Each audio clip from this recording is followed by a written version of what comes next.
Here I have NUBIA RedMagic 7S, and today I'm going to show you how to enable camera location tags on this device.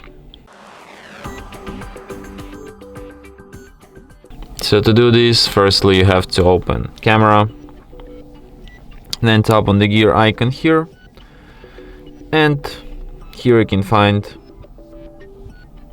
location.